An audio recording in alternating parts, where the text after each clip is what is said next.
본문 말씀을 통해서 부활신앙, 부활신앙이라는 제목으로 하나님의 말씀을 증거하겠습니다. 우리가 알아야 될 많은 지식이 있지만 그 가운데 또 핵심적인 것이 있고 우리가 지니고 있어야 될 많은 신앙적인 지혜가 있어도 또 가장 중요한 게 있습니다.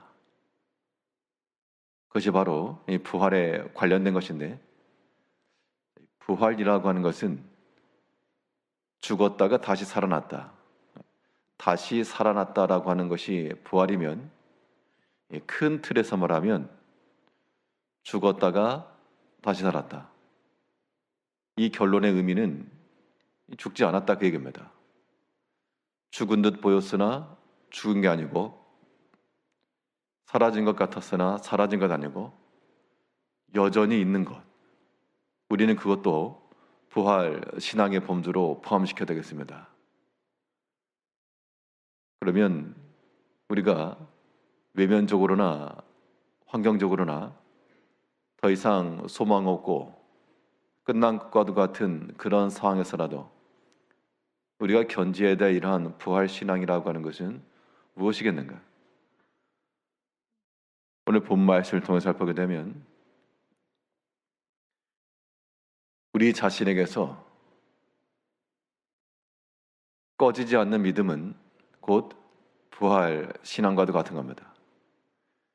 이 믿음과 소망이라고 하는 것이 여전하다, 여전히 살아있다.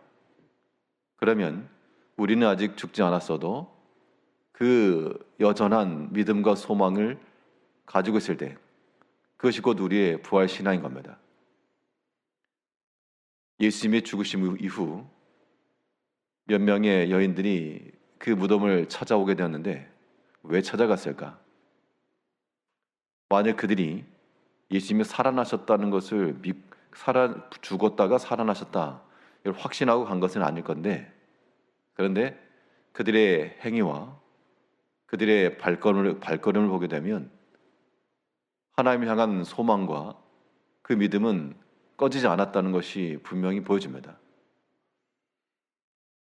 1절 보시면, 안식일이 지남에 막달라 마리아와 야고보의 어머니와 또 살로메가 가서 예수께 바르기 위하여 향품을 사다 두었다가, 만일 예수님의 죽으심 이후 다 끝났다라고 생각했다 그러면 이미 다 끝난 거 향품을 왜 살 것이며, 또 돌이 막혀 있어가지고 큰 돌이 막혀 있어서 이것을 움직일 그러한 힘이 없었는데, 3절에 보니까요, 서로 말하되 누가 우리를 위하여 무덤문에서 돌을 굴려주려 하더니, 상황과 조건으로는 그들이 향품을 준비했어도 돌을 굴려낼 힘이 없기 때문에 그것을 제대로 쓸 가능성도 없었고, 사람이 도와주면 되지 않겠는가? 시간적으로 보니까 아침 일찍 해 돋을 때, 그 아침이 그 이른 시간에 누가 거기를 나올 것이며, 또한 나온다 한들 그 큰 돌을 어떻게 굴릴 것이며, 이런 상황과 외적인 조건을 놓고 보게 되면 완전 불가한 건데, 그런데 이 여인들이 향품을 미리 준비하였다가 상황적으로 이미 끝난 것도 같고 해결될 수도 없을 그럴 만한 상황에 그래도 끝까지 그 무덤 앞에 이르렀다는 것은 그들이 하나님을 향한 그 믿음과 소망이라고 하는 것이 여전했다는 겁니다. 비록 주님이 부활하셔서 살아나셨다라고 하는 것을 그들이 확신하고 인지하지 못했을지라도 그 발걸음과 그 행위 속에는 여전한 믿음이 있었던 게 분명합니다. 우리의 모든 신앙생활 가운데 하나님께서 우리를 지키시고 보호하실 것을 믿으면 우리는 지금 이 여인들이 처했던 상황처럼 돌문이 막혀 있고 또한 누가 도와줄 수도 없는 그런 상황일지라도 그 다음의 사건을 다 알아서가 아니라, 앞으로 어떻게 될 것을 다 내다보고 알아서가 아니라, 어떻게 될지 알 수 없는 상황이지만 그러나 그 믿음 안에서 거기까지 이른다는 겁니다. 아브라함이 아들 이삭을 번제로 바치려고 했을 때 그 이후에 어떤 사건이 일어날지를 알고 간 게 아니라 그냥 믿고 간 겁니다. 어떻게 보면 너무 불확실하고 답이 없고 그 다음이 어떻게 될지 알 수도 없지만 그 결말을 알지 못하였으나 그러나 여전한 믿음과 여전한 하나님 말씀에 대한 순종함을 가지고 그 자리에 나간 것, 그것은 죽은 자리에서 다시 산 부활 신앙과도 같은 겁니다.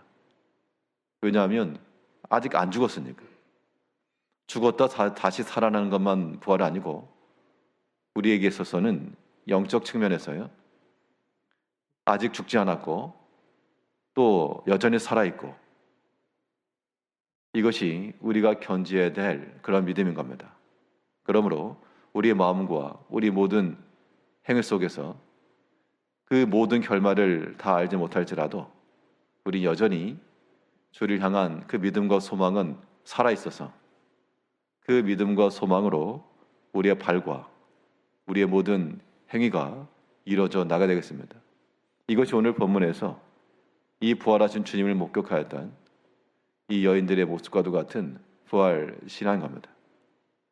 여러 가지 상황과 형편은 이미 죽었고 이미 다하였으며 소망을 갖기 어려운 때라도 그때 여전한 그 믿음과 소망으로 살아가는 저희가 되어야 되겠고요. 또 특별히 이 여인들에게 있어서 여전하였던, 다함이 없었던 그런 마음이 무엇인가 하니 여전한 사랑이었습니다. 예수님께서 이미 죽어 장사 지낸 바 되었지만 그 주님을 사랑하는 마음이 그녀들로 하여금 향품을 준비하게 하였고, 돌이 여전히 막혀 있었지만 그래도 그 자리까지 나아가게 한 것은 그들의 마음이 여전한 주를 향한 사랑과 애틋함이 남아 있었기 때문입니다. 그 사랑의 마음이 꺼지지 않고 소멸되지 않고 여전하다는 것, 그 또한 우리에게 있어야 될 부활 신앙과도 같은 겁니다. 우리 1절 다시 보시면, 안식일이 지남에 막달라 마리아와 야고보의 어머니와 또 살로메가 가서 예수께 바르기 위하여 향품을 사다 두었다가 안식 후 첫날 매우 일찍이 해 돋을 때 그 무덤으로 가며, 이미 다 끝난 사건에 대해서 그들이 값을 지불하고 향품을 산 것도, 또 가봐야 그것을 쓰기도 어려운, 돌이 막혀서 들어가기도 어려운 걸 뻔히 알았지만 그래도 나간 것은 그 주님을 향한 사랑의 마음이 컸기 때문입니다. 부모들이 자녀를 사랑하기 때문에 여러 가지 어려움 중에서라도 끝까지 나가는 것과 같은 이치가 되겠는데요. 결국 우리가 이 부활 신앙을 소유한다는 것은 하나님을 향한 우리의 사랑의 마음이 있는가, 주를 향한 그 사랑의 마음이 있는가, 우리가 그것을 생각해야 됩니다. 우리가 사랑하는 자에 대해서는 성경이 이런 것처럼 오래 참는 거라 그랬고요, 온유한 거라 그랬고, 자기의 유익을 주장하지 않는 거라 그랬고, 사람에 대해서는 인내와 온유함과 이런 것들이 선행될 것이지만 우리가 하나님을 사랑하고 주를 사랑한다 할 때 여러 가지 일에 대해서 인내하고 참는 것도 필요하겠지만 우선적인 것은 자기의 유익을 구하지 않고 우리의 목적과 우리의 모든 행함이라고 하는 것이 자기를 위한 것이 아니라 주를 위하고 또한 하나님을 위하는 그 마음으로 행할 때 이것이 주를 향한 사랑이요, 또한 여전한, 꺼지지 않는, 소멸하지 않은 사랑인 겁니다.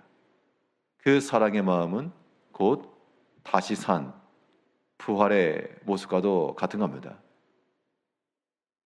주님 부활하신 이 부활의 아침을 맞이해서 우리가 죽음을 겸허할 수 없기 때문에 우리 그 죽음이라고 하는 것을 생략하더라도 여전한 소망, 여전한 믿음, 또 여전한 사랑, 이런 것들이 하나 앞에서 다시 산 부활 신앙과도 같음을 깨달으시고 여러 가지 환경에 맡기지 않고 믿음과 소망으로 지낼 것이며 또한 주를 사랑하는 마음으로 우리의 마음과 우리의 모든 행실을 믿음의 자리까지 주의 앞에 이르기까지 우리를 단련하며 또한 순종시켜 나가는 저희 모든 성도님들이 되시기를 바라겠습니다. 기도하겠습니다.